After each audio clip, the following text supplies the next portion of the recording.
ऐसी औरत पर भरोसा करने वाला बहुत जल्दी हो जाता है भिखारी। कहानी आज से कई साल पहले की है। एक छोटे से गांव में एक व्यक्ति था जिसका नाम था राघव। राघव बहुत मेहनती और ईमानदार था। उसकी जिंदगी में सब कुछ ठीक चल रहा था।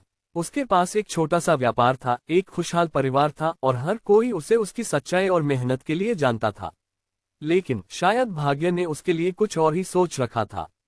एक दिन राघव की मुलाकात एक खूबसूरत महिला से हुई जिसका नाम था सोना।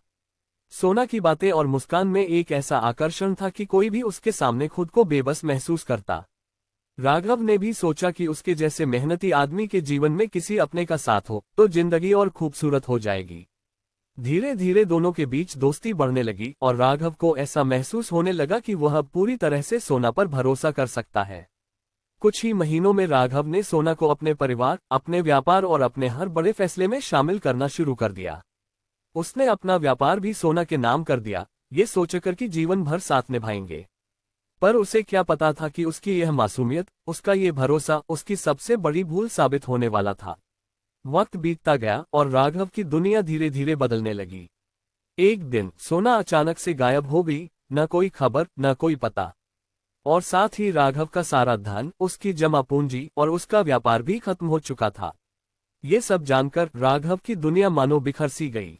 उसे तब समझ आया कि जिसे वह अपना सबसे करीबी मान बैठा था, वह केवल धोखे के लिए उसके जीवन में आई थी। उसके भरोसे ने ही उसे बर्बादी के इस कगार पर लाकर खड़ा कर दिया था। आज राघव उस गांव के कोने में अपने बर्बाद हुए सपनों के साथ एक खाली नजरों से दुनिया को देखता है। उसके पास न तो अपना व्यापार है, न कोई धन और न ही कोई सहारा। सिर्फ रह गई है तो उस धोखे की कड़वी यादें और अपने आप से किए गए सवाल। क्या किसी पर भरोसा करना सच में इतनी बड़ी गलती हो सकती है? कहते हैं कि इंसान की सबसे बड़ी पूंजी उसका विश्वास होता है, लेकिन जब यही विश्वास गलत इंसान पर किया जाए तो परिणाम कितना दर्दनाक हो सकता है, ये राघव की कहानी से सीखा जा सकता है। इसलिए दोस्तों, हमेशा ध्यान रखें कि भरोसा एक अनमोल चीज है, इसे उस इंसान पर ही करें जो सच में इसके काबिल हो। अगर आपको ये कहानी सोचने पर मजबूर कर गई है तो हमें कमेंट में अपनी राय बताएं और चैनल को सब्सक्राइब करना न भूलें। कौन जाने, हो सकता है ये कहानी किसी और को भी एक सबक सिखा।